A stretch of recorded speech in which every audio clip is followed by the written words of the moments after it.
Bonjour à toutes et tous et bienvenue dans le Collimateur, le podcast consacré aux questions de défense et aux conflits armés, un podcast associé au Rubicon et réalisé en partenariat avec le Centre des études de sécurité de l'IFRI et avec le soutien de la DGRIS du ministère des Armées. Je suis Alexandre Jublin et aujourd'hui, pour parler de la guerre que l'armée israélienne a menée à Gaza, j'ai le plaisir de recevoir Amélie Ferret, chercheuse au Centre des études de sécurité de l'IFRI, responsable du laboratoire de recherche sur la défense, pour lequel on a co-animé une émission il y a quelques semaines encore sur la surcharge cognitive des militaires, et autrice avec Pierre Néron-Bancel d'un focus stratégique à sortir dans quelques jours, quelques heures même au moment où sera diffusée cette émission, et intitulé Glaive de fer, une analyse militaire de la guerre à Gaza. Donc bonjour, bienvenue à nouveau dans le Collimateur. Bonjour. Et je vais commencer par préciser que votre co-auteur ne peut pas être présent parce qu'il est reparti de l'IFRI désormais pour reprendre un poste dans l'armée de terre. C'était un des officiers qui deviennent chercheurs pour un temps à l'IFRI, qu'on appelle inséré. Il était déjà d'ailleurs revenu à ce micro pour une émission sur la transparence du champ de bataille. Je m'attarde là-dessus une seconde parce que ça me paraît un élément important de la très grande richesse de cette étude qui va sortir et que les auditeurs pourront donc bientôt découvrir. C'est le fait d'associer la perspective très opérationnelle du militaire qui en observe d'autres et la perspective plus large de la spécialiste d'Israël que vous êtes. Je peux rappeler que vous avez notamment fait votre thèse sur les assassinats ciblés. Et plus spécifiquement, je voudrais dire que c'est une très belle étude qui me semble surtout répondre à un besoin criant et à un grand trou dans la littérature d'une analyse vraiment militaire de cette guerre et de ces opérations qui n'existaient pas, ou en tout cas pas à ce niveau de précision d'analyse en français. Et on va y revenir, mais c'est un conflit qui a beaucoup été enseveli sous des considérations et des indignations qui sont très morales, ce qui n'est pas du tout péjoratif dans ma bouche, c'est normal, c'est même souhaitable, sans doute étant donné ce qui s'est passé de part et d'autre, et c'est par ailleurs important puisque ça a des conséquences sur le terrain, et le focus ne fait pas du tout l'impasse là-dessus, mais le fait est que ça a sans doute fait un peu perdre de vue la dimension d'analyse militaire, à la fois tactique, opérationnel et stratégique de cette guerre, de ce qu'on y a vu, de ce que les belligérants ont fait, et de la manière dont ils se sont adaptés dans ce conflit, et aussi, accessoirement, de ce qu'on a pu apprendre en les observant. Je précise que c'est une étude qui se limite à la première année, ce qui est une borne chronologique assez logique, puisque c'est le moment où l'effort rebascule un peu vers le nord et vers le front libanais, enfin l'effort de l'armée israélienne, mais le fait est que donc vous n'allez pas non plus jusqu'à aujourd'hui, même si les opérations se sont poursuivies.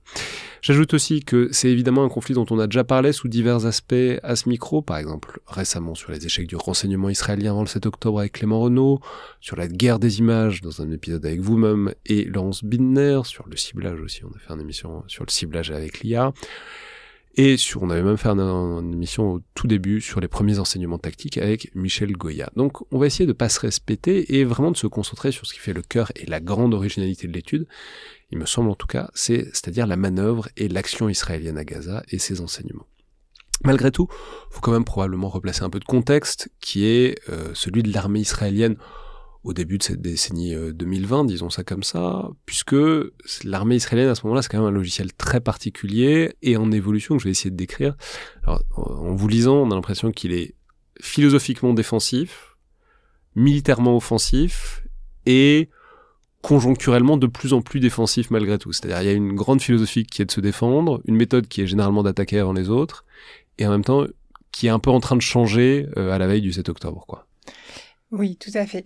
En fait, donc on a essayé de décrire l'état de l'armée israélienne et des réflexions stratégiques juste avant le 7 octobre pour aussi expliquer justement la surprise que ça a été le 7 octobre et aussi la force d'adaptation dont a fait preuve Tsahal pour créer une opération terrestre d'envergure en quelques semaines juste après le 7 octobre.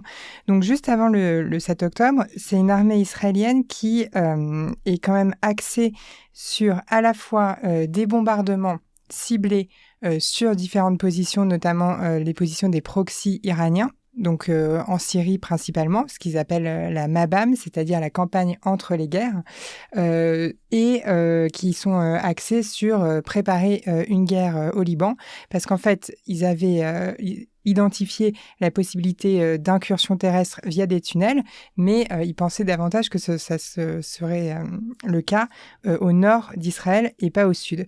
Et donc, il y a cette perception que, en ce qui concerne Gaza, Gaza est maîtrisé. Le Hamas n'est pas intéressé par un conflit militaire ouvert puisque de toute façon, ils seront dissuadés par la supériorité technologique et numérique de l'armée israélienne. Et sur Gaza, ils ont une approche, là aussi, uniquement aérienne, de bombardements ciblés en fonction des différentes crises qu'il y a pu avoir depuis le blocus. Avec un truc très scripté, quoi, ça dérape un peu, il y a des roquettes ou autre chose, du coup on bombarde, du coup ils balancent plus de roquettes, du coup à un moment ça s'arrête et les deux ont déclaré victoire. Et voilà, le truc est bien rodé, bien scripté. Et les Israéliens ne se cassent pas plus la tête que ça pour essayer de voir les variations possibles, quoi. Exactement.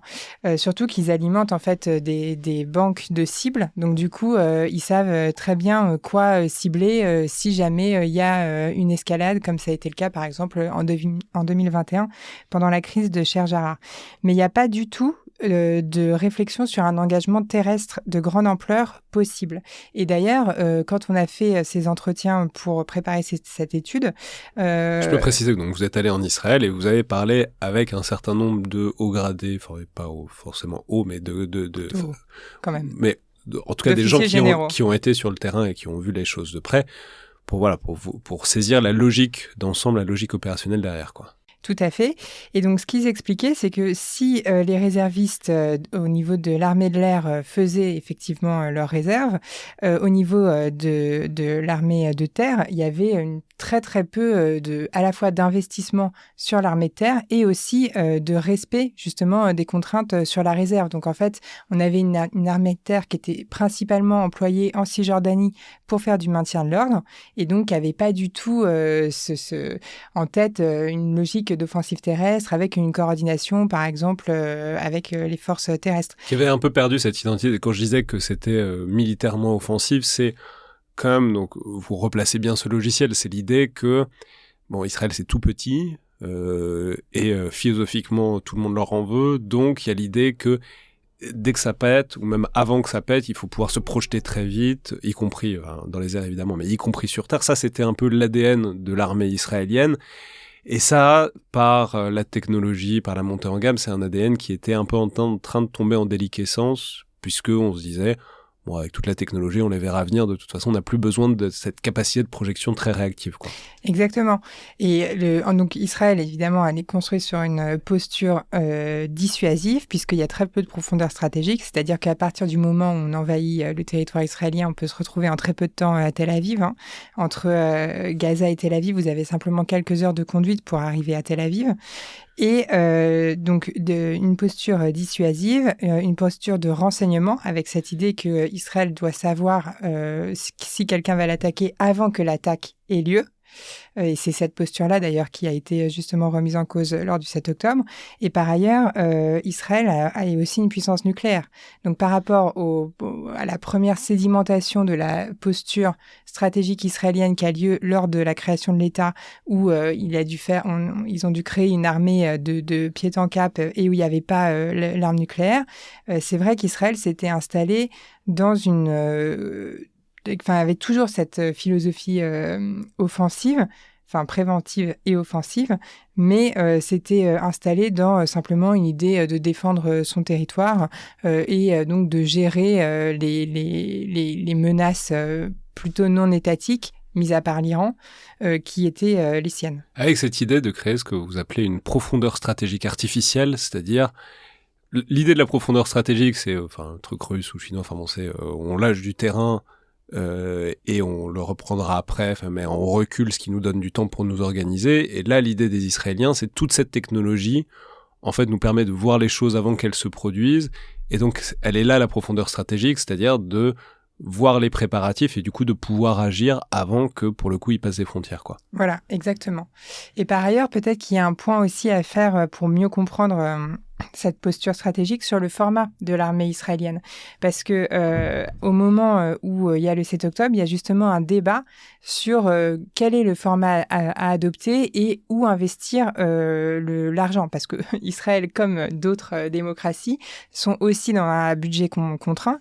Et donc, il faut qu'ils fassent des choix sur le format d'armée, qui a donné lieu donc, à des débats extrêmement dynamiques dans la sphère militaire israélienne. Et donc là, l'idée, c'est depuis donc leur plan qui s'appelle Momentum ou Tsfuna, qui a été fait en 2019, c'est investir dans la technologie, recréer un modèle d'armée qui est vraiment basé sur l'IA et la fusion de données pour pouvoir justement avoir cette réactivité et cette capacité offensive préventive qui normalement donc doit laisser de côté l'armée de terre.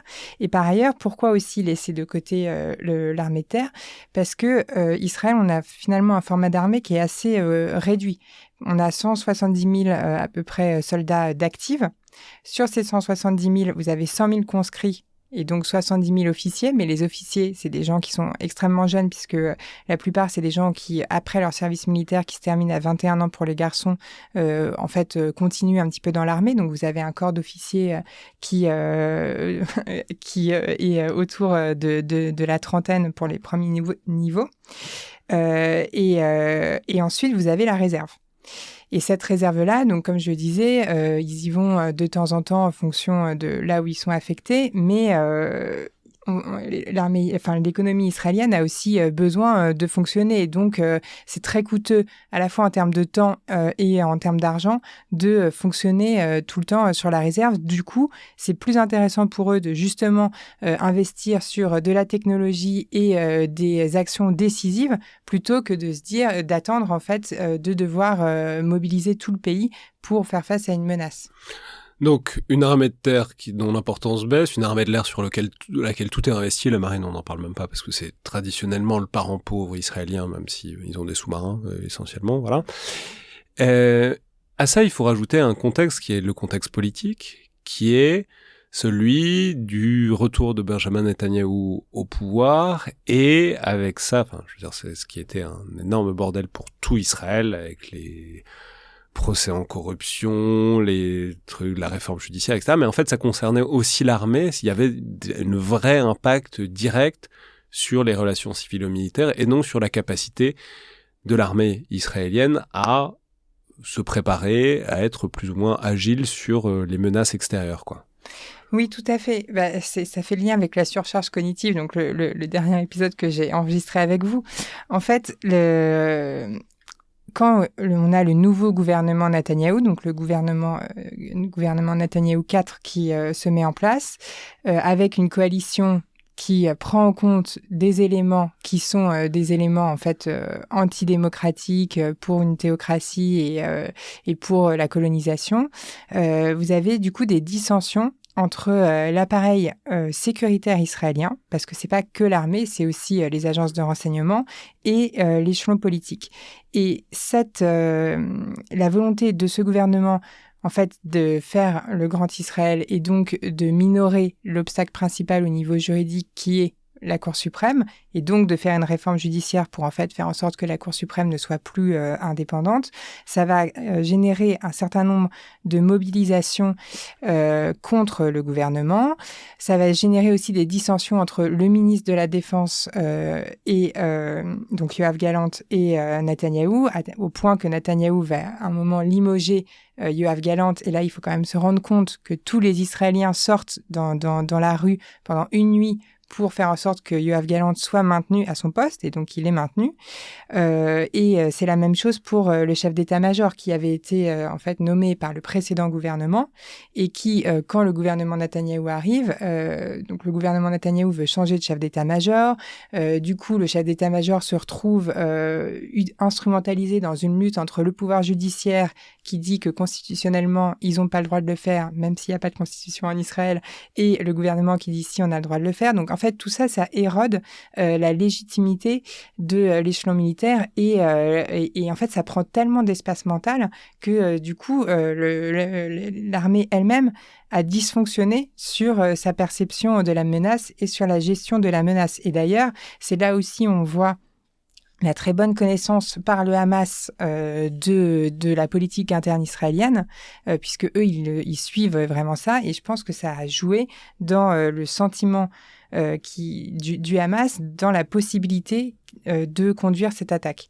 Et d'ailleurs, cette attaque, donc le 7 octobre, finalement, pourquoi il y avait aussi peu de défense dans l'enveloppe de Gaza, c'est parce qu'on avait des troupes, notamment des commandos, qui ont été prélevés de l'enveloppe de Gaza et redirigés vers la Cisjordanie pour sécuriser justement la venue de ces ministres d'extrême droite dans des villes palestiniennes pour prier et pour soutenir les colons là-bas.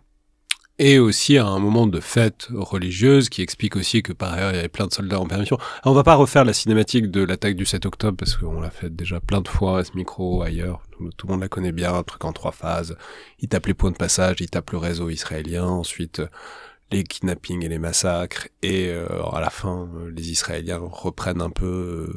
réagissent et réussissent vers 10h du matin, 10-11h du matin à repousser un peu les Israéliens, la troisième vague, les Palestiniens, la troisième vague palestinienne.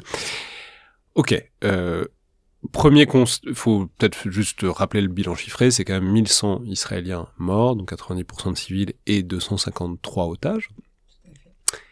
Et ensuite, et c'est là qu'est vraiment le cœur, parce qu'il y a des post-mortem du 7 octobre, il y en a des wagons. Par contre, de ce qui vient ensuite, il y en a beaucoup moins. Et là, vous montrez, il y a 4 phases, dont une phase 0, on va commencer par celle-ci, de comment l'armée israélienne réagit, répond et va réussir.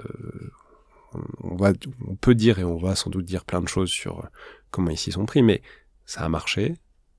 Ça a marché de manière extrêmement méthodique, et l'offensive aéroterrestre a vraiment bien marché. Donc, commençons peut-être par la première phase, la phase 0, qui est hyper intéressante. C'est la phase de montée en puissance où, moi je sais pas, je me souviens très bien m'être dit, ils mettent vraiment beaucoup de temps, quoi, sur le moment. Ça a pris 2 semaines, 3 semaines où ils faisaient rien. Enfin, je veux dire, ça me paraissait tellement évident qu'il y avait un besoin, un désir de vengeance israélien qu'on a bien vu après.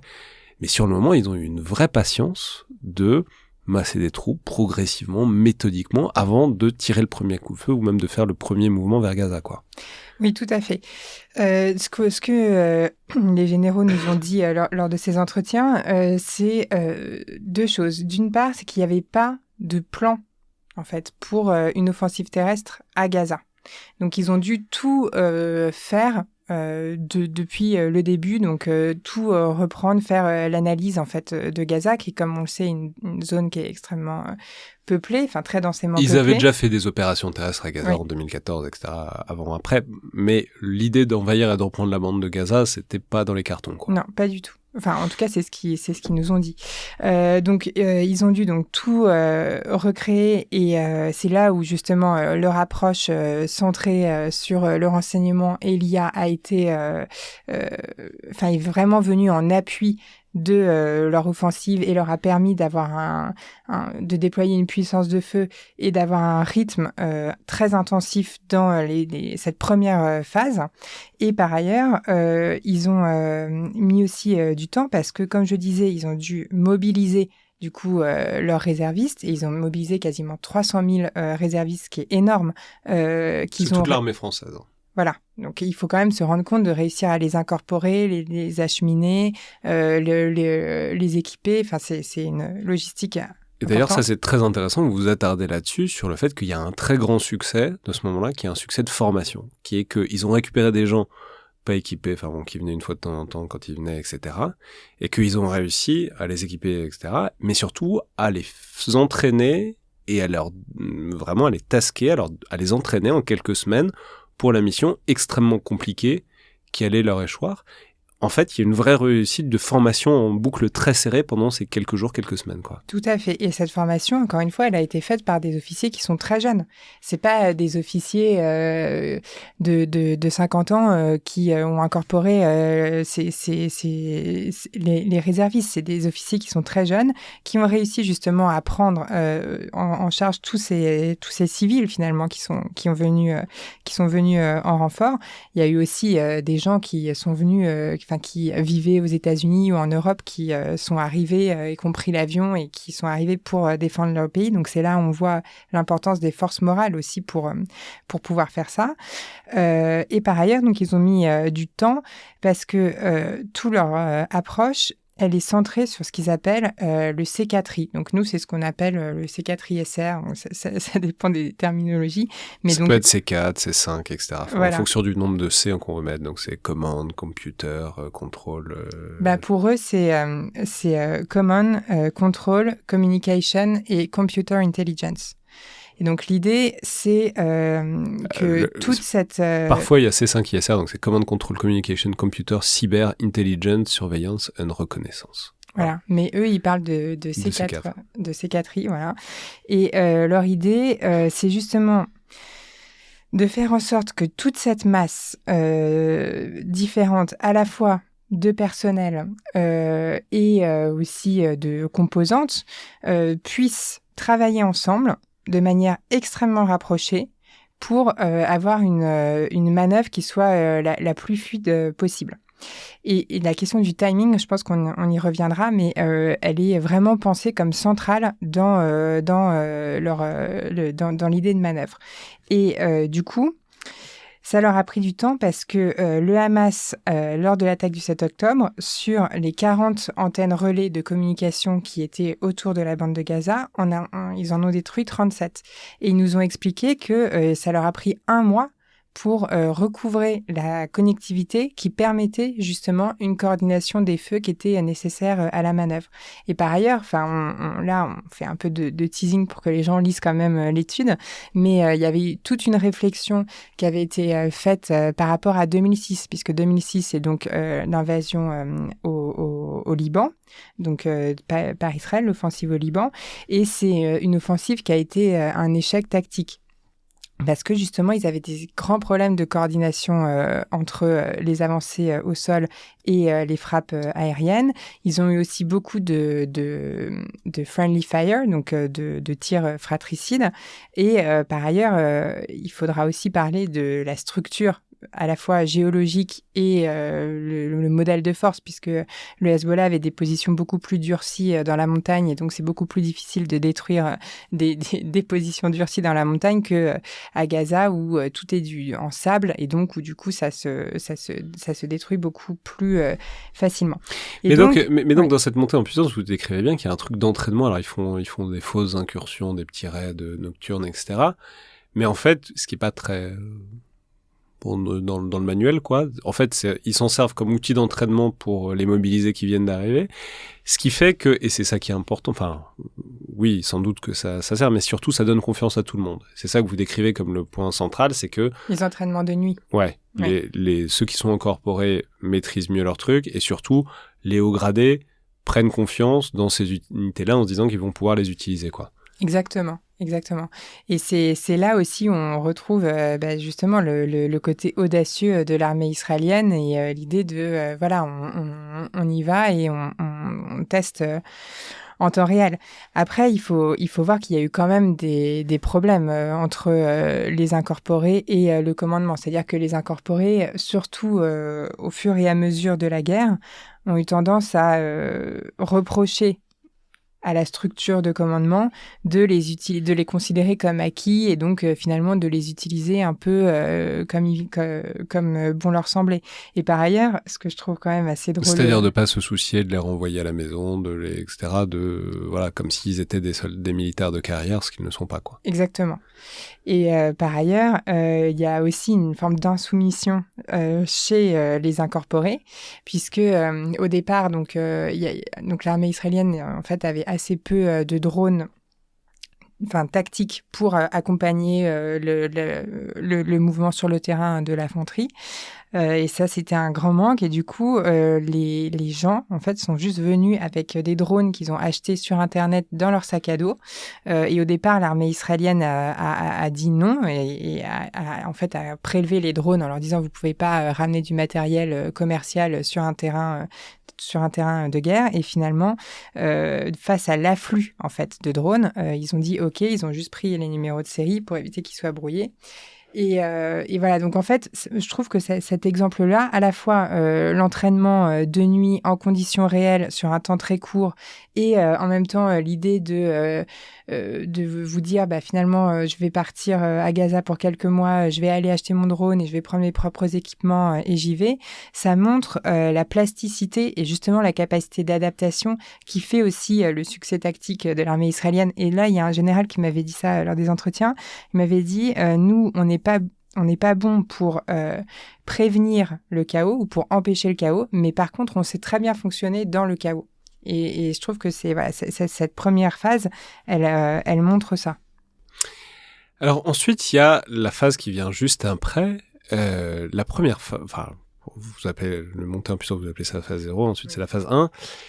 Et ça, c'est la manœuvre. Et ça, c'est très intéressant parce que moi, j'avais pas vraiment en tête ce qu'ils ont fait, mais ils ont fait une vraie manœuvre de contournement. C'est-à-dire, ils ont ils ont laissé entendre qu'ils allaient pénétrer par l'endroit qui aurait été le plus logique, donc au nord-est de la bande de Gaza. Ils ont fait des fausses incursions, fausses manœuvres, pour, en fait, faire une manœuvre donc toujours au nord, de contournement, c'est-à-dire et de prendre à revers le dispositif du Hamas, à la fois par le sud, en passant au sud de Gaza City. Donc, je signale, il faudrait avoir une carte, mais Gaza City, c'est au nord, au milieu, il y a Khan Younes, et au sud, il y a Rafah. Et donc, la première manœuvre, qui est hyper intéressante, de faire semblant qu'on va pénétrer au nord-est, pour en fait réussir à prendre à revers, à contourner, à envelopper les positions du Hamas, en passant à la fois par le sud et en passant par la bande littorale au nord-ouest. Oui, d'ailleurs, c'est ce qu'ils expliquent, c'est qu'ils avaient les chars droites, quasiment dans l'eau, en fait, qui ont déroulé. Mais eux... La chenille les chenilles droites des chars dans l'eau. C'est-à-dire, exactement. Pour ceux qui sont passés par le nord, par le nord-ouest, ils étaient vraiment sur la plage, quoi, en descendant vers le sud, et donc la chenille droite dans l'eau, quoi. C'est ça. Mais pour cette première phase, donc la manière dont eux, ils l'expliquent, c'est que c'est ce qu'ils appellent la stratégie Pac-Man.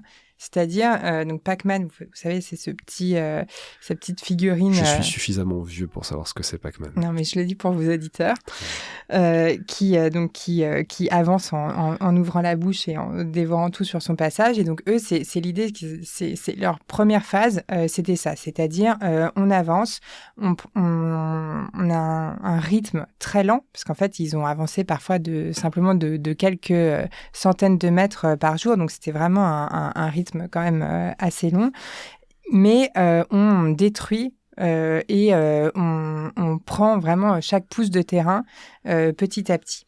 Et après, lors de la deuxième phase, il y a eu une manœuvre vraiment un travail qui a été fait sur le Hamas de déception sur Khan Younes où justement le Hamas pensait qu'ils allaient venir par Israël, donc pas par la mer, et finalement ils sont venus par la mer. Et par ailleurs, le Hamas a aussi adapté ses propres tactiques, puisque au départ, on a une défense un peu durcie du Hamas qui essaye de tenir le terrain et donc de faire face à ce Pac-Man pour finalement aller vers une défense un peu plus sporadique lors de la deuxième phase et ensuite on y viendra sur des techniques de guérilla. Mais donc sur cette première phase et sur le Pac-Man, comment ils ont réussi à faire ? Ce qu'ils expliquent, c'est que la clé en fait de leur succès tactique, parce que eux, quand ils ont commencé à préparer en fait cette offensive, ça on l'a pas dit, mais il faut peut-être le dire, ils s'étaient préparés pour avoir des pertes qui étaient très importantes. Parce que justement, ils avaient pris les abacs de 2006. Et comme on l'a dit, si vous avez une armée, si vous voulez, ou sur plus de 300 000 hommes, vous avez que 60 à 60 000 officiers, et que le reste, c'est soit des conscrits, soit des réservistes, vous comprenez pourquoi c'est très sensible de perdre des gens et que donc tout doit être fait pour, si vous voulez conserver la légitimité de votre opération, tout doit être fait pour les préserver. Et donc comment ils ont fait ? Ils ont appliqué une puissance de feu qui était inédite. Et cette puissance de feu, elle a fonctionné aussi parce qu'il y a eu un timing très serré de coordination avec les troupes au sol. Donc, par exemple... Donc, la puissance de feu, notamment aérienne, mais aussi l'artillerie. Oui, exactement. Mais quand même, enfin, l'artillerie a joué, mais beaucoup la puissance aérienne. Et donc, ils s'étaient quand même un petit peu entraînés parce que il y avait un très fort sentiment de méfiance en fait entre les forces terrestres et les pilotes suite à 2006 où, comme j'ai dit, il y avait eu beaucoup de tirs fratricides. Donc, ce qu'ils avaient fait, c'est qu'ils ont pris des gens de l'armée de terre pour les mettre dans les états-majors et dans les centres de planification, de ciblage de l'armée de l'air et inversement. Et donc là, ce qu'ils ont fait, c'est que ils ont réussi à coordonner d'abord des frappes aériennes, ensuite une avancée des troupes au sol, avec un timing très serré, comme je disais, parce que et en fait avec de l'IA, parce que si vous détruisez un bâtiment, si vous voulez faire une avancée justement dans votre stratégie Pac-Man, vous voulez détruire un bâtiment, si vous le détruisez 1 heure trop tôt, le Hamas, qui à cette époque est dans une défense de vraiment ferme, va du coup investir le bâtiment, se servir des ruines pour pouvoir cibler vos troupes au sol. Et si vous le détruisez 1 heure plus tard, bah, du coup, vous risquez de mettre en danger vos troupes au sol. Donc du coup, ils ont vraiment travaillé sur une coordination très forte. Et comment ils ont réussi aussi à faire ça? Parce qu'ils avaient des modèles géologique et du bâti à Gaza. Et donc, ils étaient capables de calculer plus ou moins via justement des algorithmes et via l'intelligence artificielle quel type de bâtiment pouvait être utile au Hamas, enfin était le plus probable, on va dire, d'être utilisé par le Hamas pour la défense, et donc ils ont pu le détruire en amont. Donc on retrouve quand même cette logique offensive préventive qui permet de nettoyer un maximum la zone avant l'avancée des troupes. Par contre, le problème qu'ils ont eu, c'est que ils se sont rendus compte qu'ils n'avaient pas assez de bulldozers et pas assez de blindés, alors qu'ils ont quand même pas mal de blindés, pour pouvoir avancer aussi vite que ce qu'ils ont voulu. C'est pour ça que cette première phase, elle est très lente. Alors, juste pour replacer, donc géographiquement, si on regarde sur une carte, c'est donc, bon, ils se sont dit, le premier morceau, c'est Gaza City, donc au nord, donc on va découper littéralement le territoire de la bande de Gaza, isolé, donc ils passent le long de la côte pour entourer. Ensuite, ils passent au sud par le corridor de Netzarim, donc qui est au sud de Gaza City. Et il y a un moment où ils font jonction. Les deux divisions, celle qui prend la côte et celle qui prend le corridor, font jonction. Et là, à ce moment-là, Gaza City est isolé. Et ensuite, ils peuvent commencer à envisager quelque chose d'un peu méthodique sur les combattants du Hamas qui sont piégés à l'intérieur, quoi. Exactement. Et l'autre spécificité de cette manœuvre-là, qu'ils n'avaient pas fait auparavant, c'est qu'ils ont pris des détachements des forces spéciales qu'ils ont mis avec les troupes au sol et qui ont progressé avec les troupes au sol. Parce que le problème de Gaza, c'est que quand vous faites toute cette manœuvre-là, en fait, vous êtes quand même assez à découvert, d'une part parce que le Hamas tient ses positions, d'autre part parce que les combattants du Hamas sont quand même assez aguerris et n'hésitent pas à aller prendre des explosifs et aller à découvert près des chars pour soit balancer des grenades à l'intérieur du char, soit coller des explosifs directement sous les chars. Et donc, quand vous êtes dans votre char, vous pouvez pas réagir. Et donc, il faut gérer à la fois la menace, on va dire, sur le sol, avec les débris, etc., mais aussi la menace souterraine. Donc, comment ils ont fait ça? Ils ont pris justement des unités des forces spéciales et les unités du génie, donc les unités Yalon, pour les mettre avec l'avancée des troupes au sol, pour qu'ils puissent aller traiter la menace souterraine en même temps. Et d'ailleurs, ça, c'est très débattu aujourd'hui, parce que quand on parle justement un peu avec les officiers généraux, ils disent le problème aussi, c'est que ça nous a pris beaucoup de temps parce qu'on n'avait pas assez d'unités qui étaient prêtes à aller dans les tunnels, soit que ce soit des forces spéciales, soit que ce soit justement le génie des forces spéciales, parce qu'en fait, ils ne voulaient pas envoyer les conscrits dans les tunnels, qui n'étaient pas assez aguerris. On en reparlera parce que la guerre souterraine, c'est un enjeu immense de ce qu'a été cette guerre. Mais donc, donc ils prennent donc Gaza City, ils isolent, ensuite ils ratissent en partant de la mer et en allant vers l'est. Bon, et donc ça c'est la fin de la première phase qui se termine par un cessez-le-feu, donc fin novembre, même si c'est pas encore terminé. Mais là on peut voir déjà, bon, qu'ils s'en tirent pas si mal. Il y a 63 morts israéliens, ce qui, vu le morceau que c'était, bon, c'est des pertes qui sont quand même assez faibles pour avoir isolé et commencé à ratisser tout Gaza City, quoi. Oui, mais oui, tout à fait. Mais en fait, donc ces pertes faibles, elles sont liées à deux choses. Elles sont liées d'une part à une puissance de feu qui est sans précédent. Et d'ailleurs, ça, ils le disent. Ce qui nous a permis de pas avoir autant de pertes, c'est parce que on a détruit en fait beaucoup. Ils ont détruit aussi, par exemple, tout ce qui était immeuble assez haut. Et pour éviter, comme je disais, que le Hamas s'en serve pour repérer le terrain et pour pouvoir repérer l'avancée des troupes. Et l'autre point qui les a aidés justement à avoir assez peu de pertes, outre le fait qu'ils ont pris quand même pas mal de temps et que c'était une manœuvre assez lente, c'est les évolutions qu'ils ont fait pour tout ce qui est traitement des blessés. Donc, en fait, ils ont mis... déjà, ils ont acheminé du sang directement sur le champ de bataille pour pouvoir traiter les soldats tout de suite. Et en plus, ils ont aussi eu un appui hélico important pour pouvoir évacuer très rapidement les blessés, sachant qu'ils ont des hôpitaux de très bonne qualité à quelques minutes en hélico de Gaza. Ensuite, deuxième phase, donc à la fin du cessez-le-feu, qui commence donc début décembre, et là, donc très méthodique, donc ils ont à peu près géré Gaza City. Ensuite, la tranche suivante, c'est Khan Younes.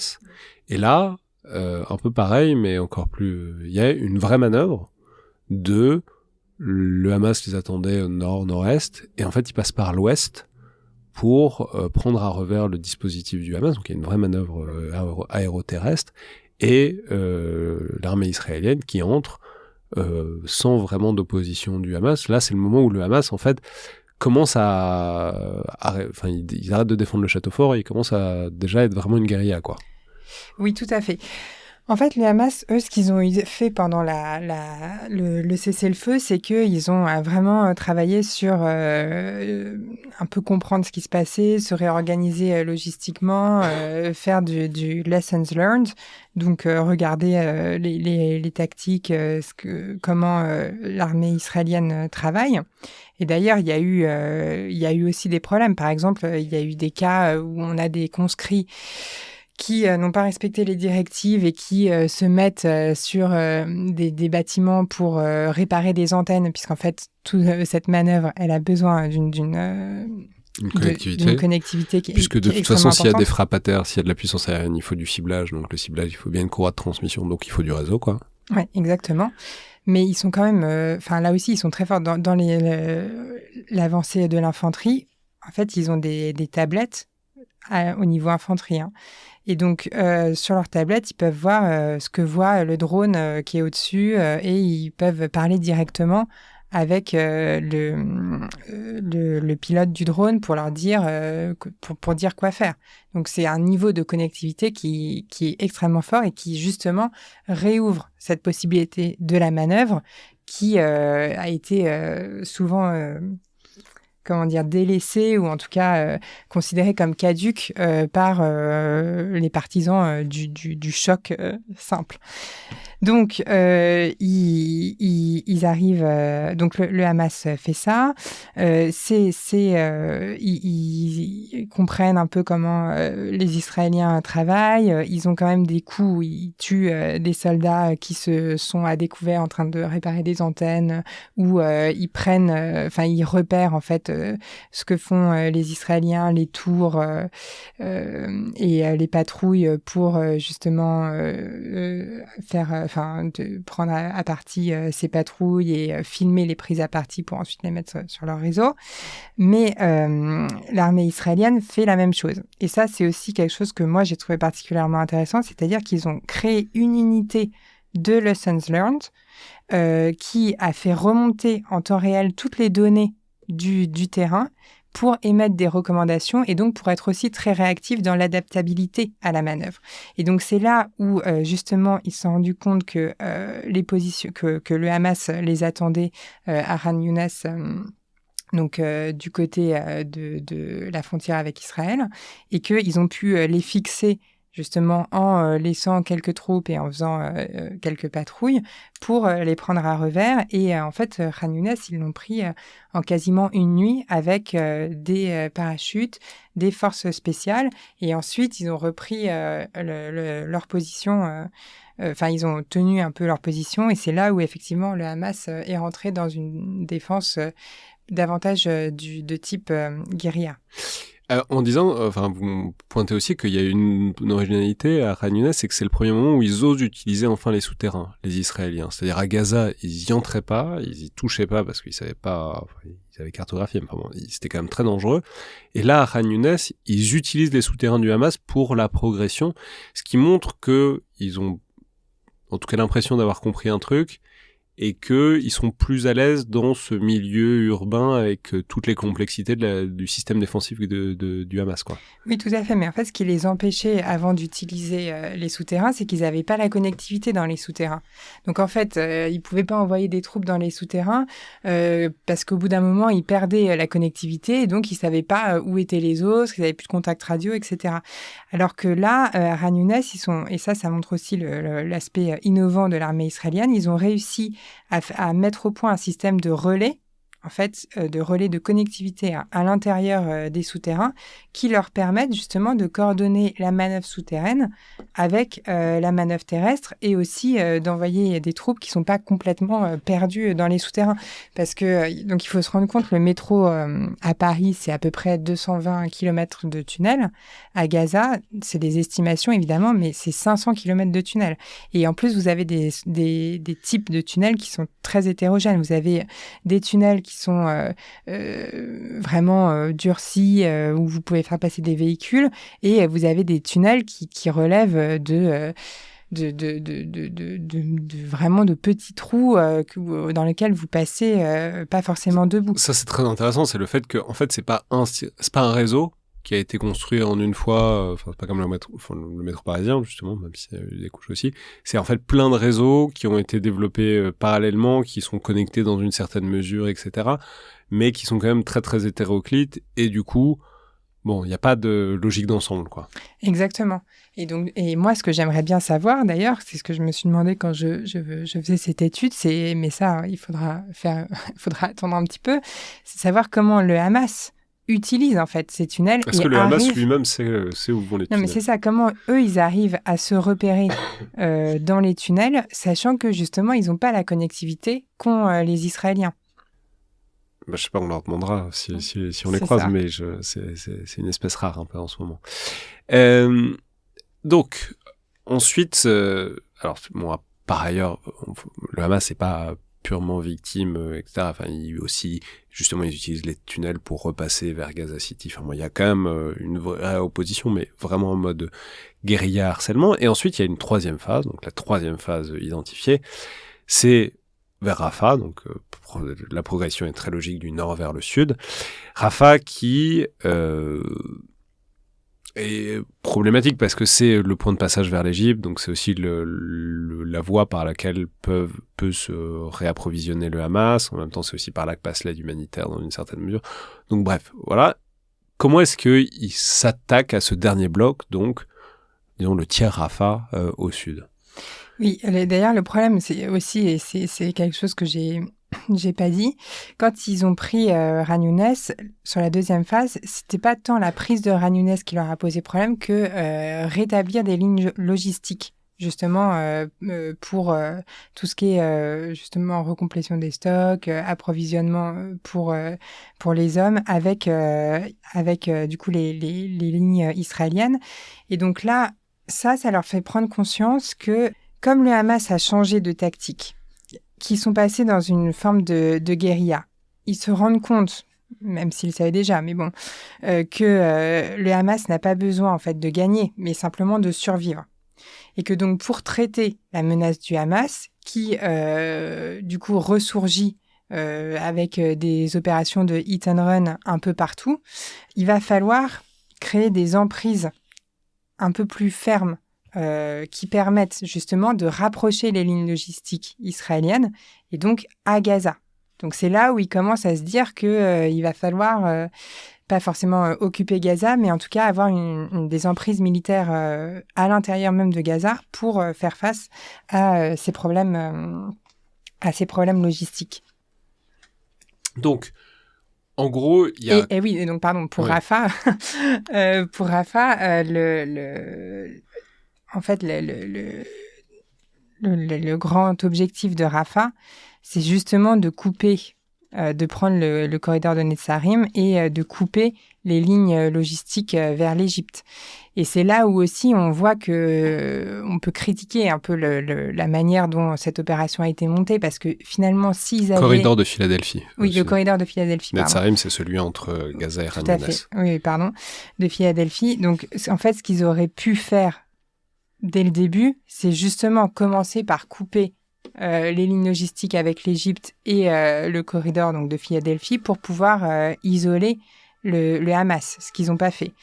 Et donc justement, pourquoi ils l'ont pas fait, c'est précisément parce qu'ils n'avaient pas en fait une pleine connaissance du réseau de tunnels et qui pensaient que en fait le réseau de tunnels avait déjà été détruit pour partie en 2021, et quand ils sont rentrés dans la bande de Gaza, c'est là où ils se sont rendus compte du caractère labyrinthique et extrêmement important de ce réseau-là. Alors, là, on arrive à la fin un peu, donc c'est septembre 2024, donc à peu près un an après l'attaque. C'est le moment où, en gros, c'est la fin de l'étude, quoi. C'est le moment où les forces repartent un peu vers la frontière libanaise, puisqu'ils vont être bien occupés au Liban dans les mois et les années, enfin dans les mois qui ont suivi. Donc maintenant, si on tire les enseignements, enfin s'il fallait caractériser cette offensive, notamment en ce qu'elle s'inscrit dans la continuité des opérations israéliennes, le premier truc qui frappe, en tout cas qui vous a frappé visiblement dans l'étude, c'est cette espèce de masse énorme, aussi bien de feu que de blindage, etc., mais surtout le fait qu'ils, visiblement, ils ont quand même procédé de manière extrêmement méthodique, ce qui n'a pas toujours été le cas. C'est-à-dire, on aurait pu imaginer, en regardant l'histoire un peu longue de l'armée israélienne, qu'ils allaient essayer de tout prendre en même temps, de choquer, sidérer, etc., et de réduire ensuite la poche. Or là, c'est pas ça qu'ils ont fait. Ils ont fait le rouleau compresseur extrêmement méthodique, en isolant les parties les unes après les autres, et en nettoyant progressivement la bande de Gaza, quoi. Oui, mais comme je disais, avec un succès limité, parce qu'en fait, la phase Pac-Man rouleau compresseur, c'est la première phase. Mais et ensuite, on a en fait des changements de pied sur comment traiter la menace du Hamas. Parce que ensuite, justement, il y a cette idée de OK, donc on va prendre des villes et on va nettoyer les villes petit à petit. Mais ça, on le voit à la fois sur Khan Younes et sur Rafah. En fait, ça marche pas totalement. Et en plus, ils n'arrivent pas non plus à localiser les otages. Parce qu'il y a tout ce problème de la gestion de l'intégration dans votre manœuvre de la question des otages et qu'est-ce que vous pouvez faire, etc. Donc, au final, ce que je trouve intéressant, moi, dans cette étude de la première année, c'est précisément qu'il y a une hésitation sur quelle est la méthode à suivre et que cette stratégie Pac-Man, en fait, ils n'arrivent pas à la tenir sur le temps long, et que donc ils se redéplient sur un traitement justement de contre-insurrection où ils se rendent compte, et c'est là aussi où on a toutes les déclarations de Netanyahou, que ça va prendre beaucoup plus de temps en fait pour vraiment nettoyer la bande de Gaza. Je dis nettoyer parce que c'est les termes qui sont utilisés militairement, pour aller déloger le Hamas de ses positions. Et que en plus, le Hamas, par ailleurs, et c'est toute la limite aussi tactique, du coup refait sa propre défense et va se cacher dans les villes. Dans des villes qui sont extrêmement densément peuplées. Et l'autre erreur, à mon avis, tactique que Israël fait dans cette première année, c'est que du coup, ils sont obligés de faire de la guerre urbaine. Il faut voir que Gaza, c'est un territoire où, oui, vous pouvez faire passer vos chars sur les plages, mais c'est aussi un territoire où il y a plusieurs grandes villes qui sont massivement peuplées. Et donc, normalement, ce qu'on fait dans ces cas-là, c'est qu'on évacue la population civile. C'est d'ailleurs ce qui avait été fait à Mossoul ou c'est ce qui avait été fait en Ukraine pour pouvoir justement traiter ensuite la menace militaire. Et là, c'est pas ce qu'ils ont fait. Donc, en fait, ils se contraignent eux-mêmes à agir dans un environnement extrêmement densément peuplé urbain, où du coup, ils consomment aussi beaucoup de temps à faire du triage de la population pour savoir qui fait partie du Hamas ou pas. Et là, ils nous ont aussi dit des choses intéressantes, c'est-à-dire que ce qu'ils faisaient, c'est que justement, ils ont utilisé de l'intelligence artificielle et des logiciels de reconnaissance faciale pour pouvoir... en fait, justement, trier la population, identifier des combattants du Hamas qui se déguisent en civils, voire qui déplacent des otages qui sont déguisés en femmes voilées pour pouvoir les bouger plus facilement.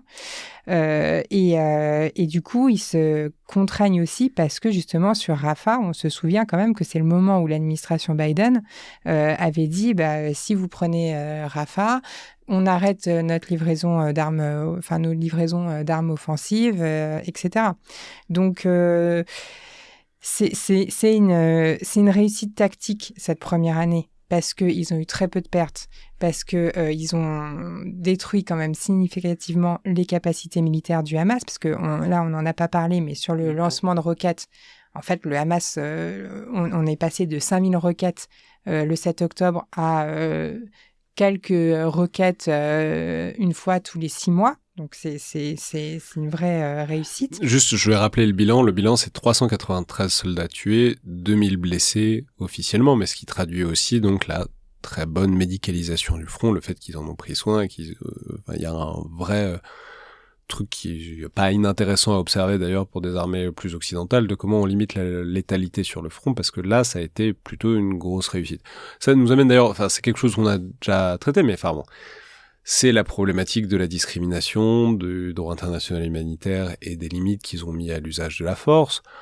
On en a fait une émission, c'était dans une émission qu'on a fait avec Laure de Roussy-Rochegonde sur l'IA, mais sur le fait qu'ils ont quand même fait du ciblage absolument massif par IA, avec leurs différents programmes au nom plus ou moins sinistres, et que, ils se sont, disons, en tout cas beaucoup moins pris la tête qu'à d'autres époques pour respecter le droit international, aussi bien dans la position de la puissance de feu monstrueuse aérienne, que même dans la conduite des opérations au sol, quoi. Oui, c'est ça, et c'est ce qu'ils disent sur la puissance de feu. Ils disent, nous, si on n'a jamais appliqué une telle puissance de feu, et c'est pour ça qu'on a réussi à sauver des soldats. Parce que il y a un appui aérien qui est quand même très fort, avec des bombardements très importants, très bien coordonnés, qui permettent de sécuriser l'avancée des troupes. Mais bon, donc ce qu'on peut dire en termes de bilan tactique, c'est qu'on a une opération qui, effectivement, est réussie du point de vue de la destruction des capacités militaires du Hamas et de la préservation des vies humaines israéliennes. Mais le problème, c'est que, en fait, très vite, le problème quand vous faites ce type d'opération, c'est éviter le risque de l'enlisement. Et donc, très vite, avec la réarticulation du Hamas, qui est pas dans le même rapport, puisque, comme j'ai dit, le Hamas ne vise pas à écraser l'armée israélienne. Il vise simplement à survivre et à instrumentaliser les otages pour se garder une existence politique. Donc, du coup, Israël est contraint de rentrer dans un mode de guérilla, de contre-guérilla, et donc de construire ensuite ses emprises militaires avec des embuscades. Et donc des soldats qui sont tués parce que ils ont été repérés par le Hamas, et que ou alors parce que il y a des IED qui d'ailleurs le Hamas utilise aussi les munitions qu'ils trouvent chez les Israéliens, et donc ils font des booby traps, donc un peu partout dans les bâtiments, dans les ruines qui restent. Et par ailleurs, ils n'ont pas non plus réussi à libérer tous les otages. Donc c'est là on voit à la fois la maîtrise tactique d'Israël et en même temps la capacité d'une organisation non étatique justement en se situant pas sur ce terrain-là, à mettre en échec une offensive qui était pourtant extrêmement réussie sur le plan tactique. Un point sur lequel j'aurais aimé m'attarder, parce qu'on n'en parle pas souvent, c'est la dimension de combat souterrain. Vous avez une grande section consacrée au combat souterrain, ce qui est rare, parce qu'il y a peu de ressources sur le combat souterrain en français. Et vous indiquez bien que c'est très intéressant, parce que, c'est pas comme s'ils n'étaient pas prévenus, hein. Et d'ailleurs, c'était le truc qu'on disait, Israël a une très grande maîtrise du Gruyère, qui est Gaza, etc. Ils connaissent bien. En fait, visiblement, à vous lire, quand ils sont arrivés, non seulement ils sont aperçus qu'ils connaissaient pas tant que ça, mais ils sont aperçus aussi qu'il y avait zéro bonne solution. C'est-à-dire, on parlait de leur truc avec de la mousse expansive, mettre des bombes de différents thermobariques, pas thermobariques, mettre de l'eau noyée. En fait, il y a rien qui marche à tous les coups. Et il a fallu être hyper méthodique, hyper précis et surtout hyper situé. Enfin, il n'y avait pas de recette. En fait, il fallait vraiment voir, s'adapter. Et en fait, il a fallu reconquérir l'entièreté de ces tunnels parce que il n'y a pas de baguette magique qui fait qu'on va pouvoir arriver dans un souterrain sans se retrouver dans une souricière. Parce que c'est quand même le fait pour quoi. Oui, d'ailleurs, ils sont toujours pas repris tous les tunnels. Donc, c'est vraiment la tâche de Sisyphe. Et comme vous l'avez dit, il n'y a pas de bonne solution. Ils ont aussi essayé d'envoyer des chiens. Ils ont quand même des unités cynotechniques qui sont parmi les meilleures du monde. C'est Hotstack. Et ils ont aussi essayé d'envoyer des drones, des robots terrestres. Mais alors, ils m'ont expliqué que le problème des robots terrestres, c'est que ça consommait énormément d'énergie. Donc, des sortes de petits chiens. Et que du coup, c'était... de chiens robotiques, du coup, que c'était pas utile. Et en plus, le problème, c'est que donc, ce qu'ils ont fait sur les tunnels, au final, c'est qu'ils essayent de prendre l'entièreté d'un tunnel et ensuite de le détruire pour faire en sorte que le tunnel soit impraticable et que le Hamas puisse plus le réinvestir. Mais comme je disais, il y a aussi des données géologiques, c'est-à-dire que la terre de Gaza, c'est une terre qui est très sableuse. Donc en fait, c'est pas très dur de creuser dedans. Donc en fait, on peut, à peu de frais, recréer des passages pour reconnecter d'autres tunnels à d'autres endroits. Et donc finalement, c'est sans fin. Ouais, avec un truc que du coup, ça ralentit parce qu'il n'était pas question d'avancer sans savoir ce qui se passait en dessous. Et le chiffre que vous donnez, c'est pour une journée, une journée de contrôle en surface, c'est 4 à 5 jours sous le sol de travail Donc on voit que c'est vraiment ça, en termes de manœuvre terrestre, ça a été plutôt de la manœuvre souterraine, parce que c'est ça qui a consommé énormément de ressources, énormément d'énergie, et ce qui ramène d'ailleurs à un point que vous avez mentionné en passant, mais que vous soulignez beaucoup, c'est le fait qu'ils ont beaucoup intégré des commandos quand même dans leur division, ce qui n'était pas habituel. D'habitude, les commandos, ils faisaient des trucs de commando. Là, ils les ont vraiment intégrés, subordonnés au commandement des forces normales, et que c'est eux qui étaient quand même très largement en charge de ça, quoi. Exactement, mais c'est aussi pour ça que ça leur a pris autant de temps. Si vous voulez, un jour de manœuvre...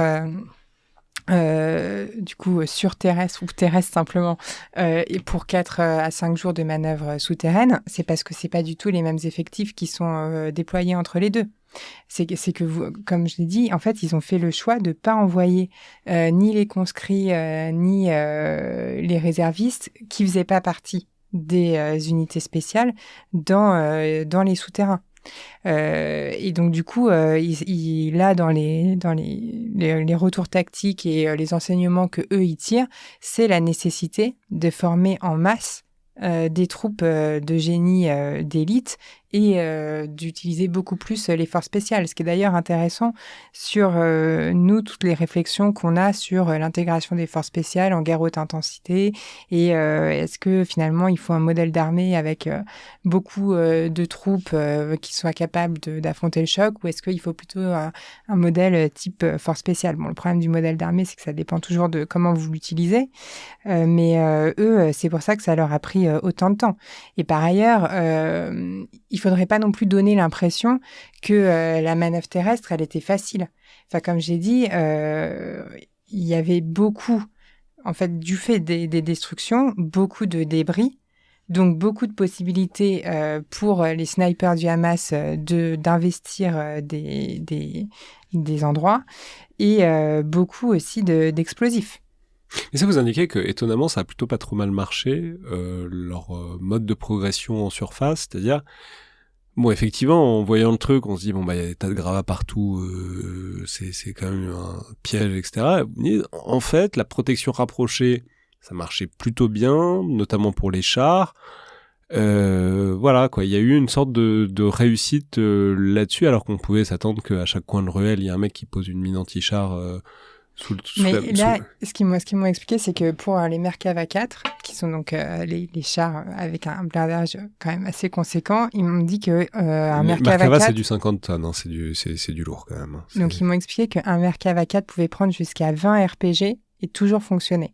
Donc, ils ont aussi, dans les leçons tactiques, ils ont du coup vraiment consolidé le choix du blindage avec des systèmes de défense active comme Trophy. Et ils ont expliqué aussi qu'il fallait, par contre, qu'ils construisent plus de bulldozers et qu'ils voulaient mettre, et que c'était en cours d'ailleurs, le système Trophy sur leur bulldozer.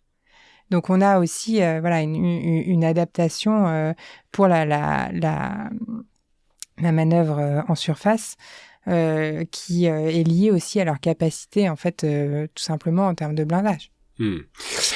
Si on passe, si on continue sur, disons, les défis auxquels ils ont dû faire face, pour lesquels ils ont dû s'adapter, il y a clairement une question humanitaire. Alors c'était certes sans doute pas leur préoccupation du moment, mais il est quand même apparu très rapidement qu'ils avaient sous-dimensionné complètement la nécessité, l'outil humanitaire dont ils allaient avoir besoin pour gérer la population civile, parce que c'est, voilà, même avec tous les débordements qu'il y a eu et tous les problèmes qu'il y a eu, il y avait quand même un truc de faut bien gérer cette population de plusieurs millions de personnes. Et là, manifestement, ils ont pas bien calibré la chose, sans doute pas intentionnellement, parce qu'il y a, mais voilà, c'était, disons, l'appareil humanitaire était très insuffisant, quoi. Quand moi j'y suis allée, donc c'était en avril dernier, il y avait quand même cette notion qui revenait à chaque entretien, qui était de dire mais finalement, si on faisait un vrai siège et qu'on arrêtait toute forme de livraison d'aide, le Hamas se rendrait en 2 semaines. Donc il y avait vraiment cette idée de... Finalement, si on affamait la bande de Gaza, le Hamas se rendrait, ce qui n'a pas été le cas. Et du coup, oui, il y a eu un sous-dimensionnement de l'aide humanitaire. Enfin, ils ont quand même fait des calculs sur le nombre de rations de calories qu'il fallait pour les besoins en termes de population, etc. Mais qui n'a pas marché, puisque comme je disais, en fait, le Hamas, le problème qu'ils ont aussi, c'est qu'ils ont du mal à évaluer le potentiel de menace du Hamas parce que du fait des souterrains. Donc en fait, ils savent pas exactement quel est l'arsenal du Hamas et surtout quelles sont ses ressources en termes de kérosène, en termes de rations alimentaires, etc. Et le Hamas, lui, n'a pas peur d'utiliser sa population pour essuyer en fait les plâtres de l'intervention militaire. Et enfin, il y a peut-être un dernier sujet un dernier défi, mais qui est le gros défi, qui est le défi de la durée, c'est-à-dire de la capacité pour l'armée israélienne à maintenir ce niveau d'opération sur le long terme. Alors, Gaza, après il y a eu le Liban, après il y a, notamment pour l'armée de l'air qui a été quand même extrêmement sollicitée, mais c'est vrai aussi, et ça pose une question assez profonde aussi d'interaction entre les réservistes et l'armée d'active, c'est-à-dire, voilà, ces réservistes qui sont arrivés par patriotisme, qui pour certains ont fait n'importe quoi, faut le dire aussi, il y a aussi ces images dont on se souvient de types qui pillent des trucs dans les apparts de Palestiniens, c'est quand même, il y a eu des grosses problématiques de contrôle de ces gens-là qui agissaient de manière très très non professionnelle, de toute façon ils sont pas professionnels par définition. Voilà, comment est-ce qu'on peut dire la manière dont ils ont réussi à soutenir cet effort dans la durée et quelles sont les perspectives pour continuer à soutenir ce niveau de mobilisation sur le long terme, quoi. le modèle justement de la réserve, il est intéressant pour Israël parce qu'il permet, du fait qu'il y a peu de profondeur stratégique et qu'ils sont dans un environnement donc hostile, puisque la plupart des pays environnants, à part l'Égypte et la Jordanie, sont en guerre avec Israël. Donc ça leur permet de défendre la nation et sur un temps court. Et là, l'opération Glaive de Fer, c'est la plus longue opération depuis en fait la création de l'État d'Israël. Et c'est une opération qui pose problème à la fois en termes d'objectifs, de finalité. Donc, ce que vous n'avez pas dit, c'est que dans l'étude, en fait, dans la dernière partie, on utilise la doctrine française, et notamment les FSO, donc les facteurs de supériorité opérationnelle, c'est-à-dire ce que la doctrine française identifie comme les leviers pour avoir l'ascendance sur un ennemi. Et donc, on passe l'opération Glaive de Fer au prisme de ces FSO. Et un des FSO, c'est la performance du commandement, et notamment l'adhésion que votre population a à votre objectif militaire. Et le problème qu'il y a aujourd'hui dans l'opération Glaive de Fer, c'est qu'en fait, vous avez quand même une partie importante de la population qui souhaite qu'il y ait un cessez-le-feu avec le Hamas et une négociation pour que le Hamas libère les otages et pour qu'il y ait un arrêt de la guerre. Donc, il ne faut pas se tromper, c'est-à-dire que les Israéliens ne pensent pas qu'ils sont en train de commettre un génocide. Donc c'est pas, on n'a pas des troupes qui ne veulent pas aller combattre parce que ils se disent c'est complètement illégitime et on est en train de faire un génocide. Par contre, on a des troupes qui ne veulent pas aller combattre parce que ils disent finalement cette guerre elle est juste là pour prolonger la survie politique de Netanyahou et nous ce qu'on veut c'est qu'il y ait une négociation et qu'on puisse libérer les otages. Et donc il y a des vrais refus d'aller combattre ? Là, il y a plus de 2/3 des réservistes qui, en fait, arrêtent de répondre à l'appel. Et du coup, ça pose un problème parce que l'armée israélienne en fait, fait le choix de ne pas les poursuivre parce que justement, ils veulent pas susciter encore plus de critiques. En plus, à un moment où les tensions qu'on a mentionnées en amont entre l'échelon politique et l'échelon militaire, elles sont beaucoup liées à la conscription des orthodoxes.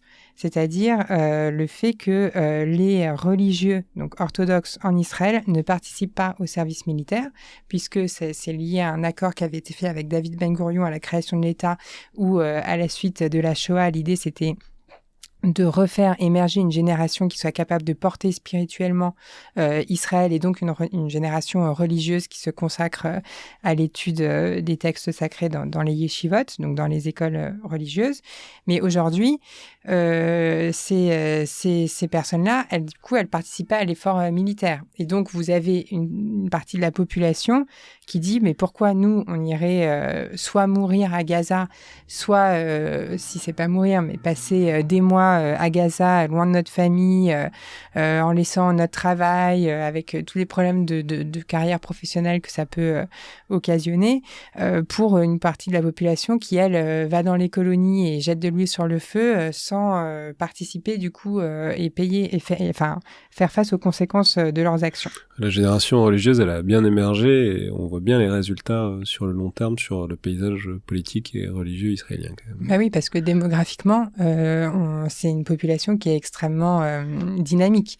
C'est-à-dire que les religieux, ils ont des familles, comme ils n'utilisent pas la contraception, qui sont beaucoup plus importantes que les familles d'Ashkenaz à Tel Aviv. De libéraux qui boivent du matcha latte à Tel Aviv, c'est pas exactement la même chose. Exactement. Et donc, il y a ce problème-là. L'autre problème, c'est que, en fait, c'est l'armée la plus chère du monde aujourd'hui. Pourquoi ? Parce que quand vous êtes réserviste et que du coup, vous êtes déployé à Gaza, et si, par exemple, si vous travaillez dans la tech, du coup, c'est l'État qui va compenser le salaire que vous auriez si vous travaillez. Donc, en fait, ils payent des gens un salaire qui n'est pas du tout lié à ce qu'ils payeraient un soldat d'active pour les mêmes fonctions. Donc, c'est difficilement soutenable. Et donc, aujourd'hui, on est dans une situation de fatigue morale et physique, en fait, avec des gens qui sont...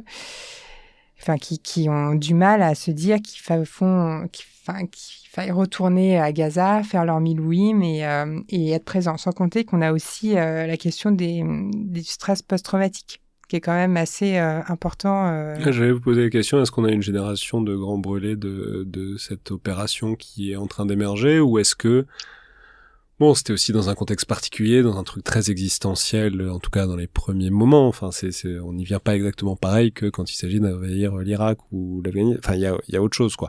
Mais comment est-ce que, disons, ils en ressortent, quoi?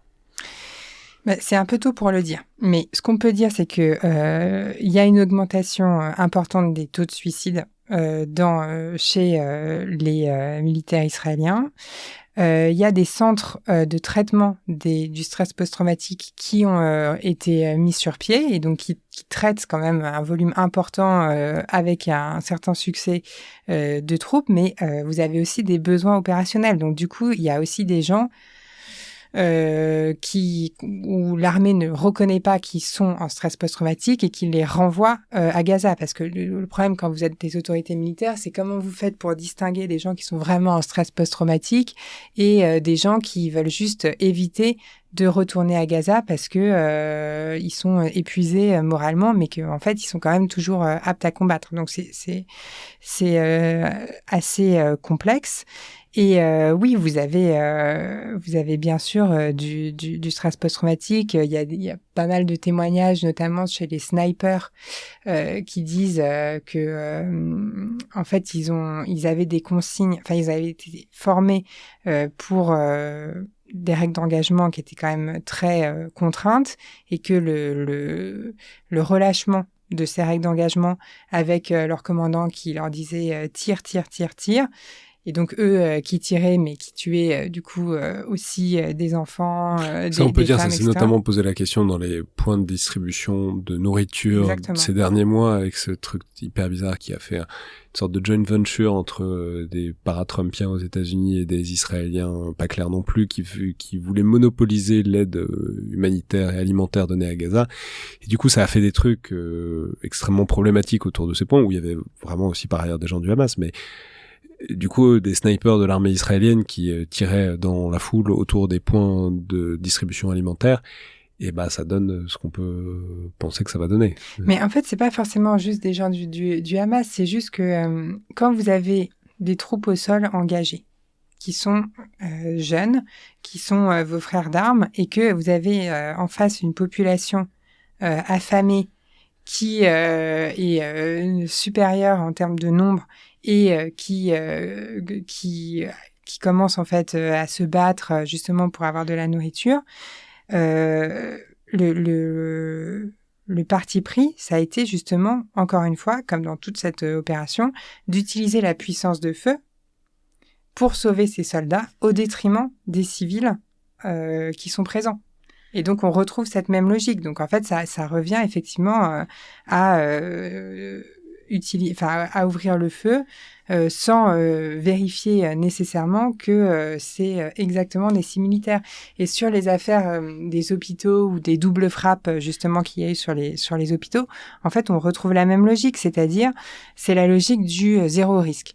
Donc, quand on est dans l'armée israélienne, c'est l'idée qu'on prend zéro risque et que il vaut mieux. Donc là, en l'occurrence, j'ai en tête le cas où on a où il y avait une intervention à proximité d'un hôpital et où des soldats israéliens ont repéré une caméra et qu'ils avaient peur que le Hamas utilise cette caméra pour repérer leur position et donc pour les prendre à partie.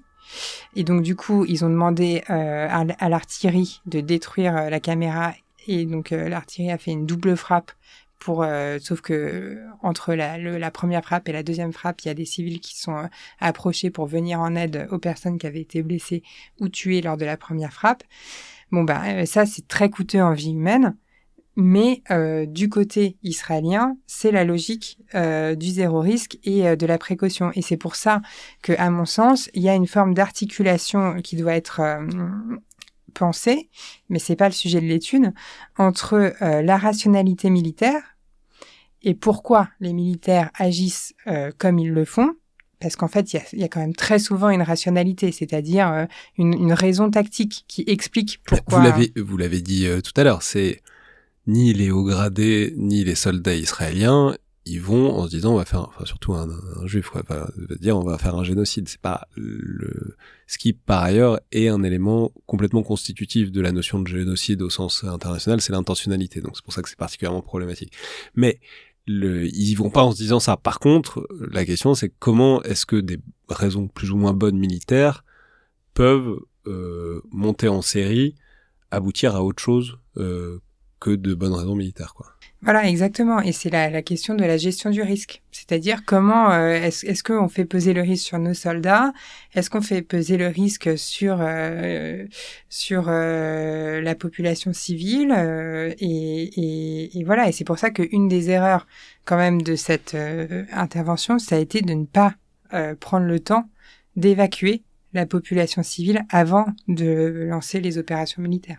Les Israéliens vous diraient que le Hamas serait parti avec, mais c'est hyper intéressant la manière dont les Israéliens perçoivent cette fluidité totale entre le Hamas et la population, qui est à tout le moins discutable. C'est-à-dire persuadé que les mecs du Hamas vont se cacher absolument partout, tout le temps, etc., et que si on donne à manger à la population palestinienne, gazaoui, ça va finir dans les coffres du Hamas.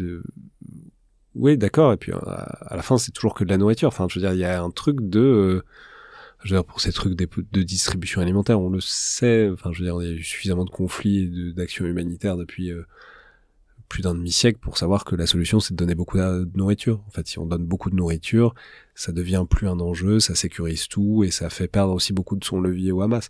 Mais il y a quand même un truc de Hamas, Gazaoui, Hamas, etc. Donc, il faut affamer tout le monde et comme ça, on est sûr que le Hamas tombera aussi.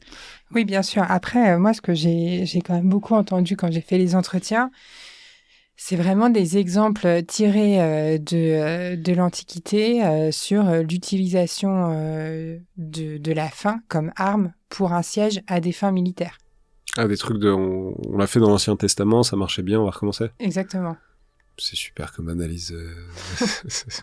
Non, mais voilà, c'est comme ça qu'on a envie que les militaires réfléchissent de nos jours. Non, mais c'est pour ça que je trouvais que cette articulation entre la rationalité militaire et la logique génocidaire, en tout cas, c'est un champ d'étude, cette opération Glaive de fer, pour mieux comprendre l'articulation ou pas entre les deux. Merci beaucoup, Amélie Ferret. Merci à vous. Je vais rappeler donc les références, le titre de cette étude qui va sortir très incessamment sous peu.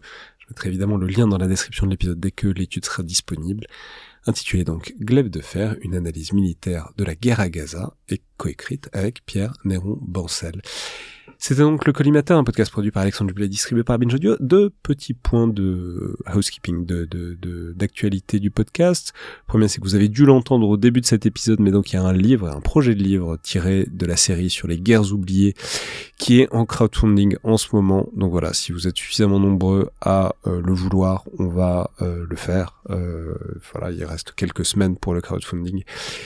C'est bien parti, mais il faut pas relâcher. Et l'idée, c'est de faire le livre illustré, etc., augmenter les émissions illustrées augmentées pour les fêtes et de le livrer pour les fêtes. Deuxième actualité, c'est qu'il y a les 10 ans de Binge Audio bientôt, le 11 octobre, et c'est, de ce que j'en ai compris, une grosse stuff sur une péniche. Alors c'est à Paris, c'est sur une péniche, et il y aura des enregistrements en public de plein de podcasts Binge, et notamment du Collimateur, où on va faire un dans le bunker sur un film avec des habitués du podcast, sur un film que je ne vais pas divulguer, mais qui est, je pense, un des plus beaux films de guerre du XXe siècle, qui est absolument magnifique et très injustement moqué.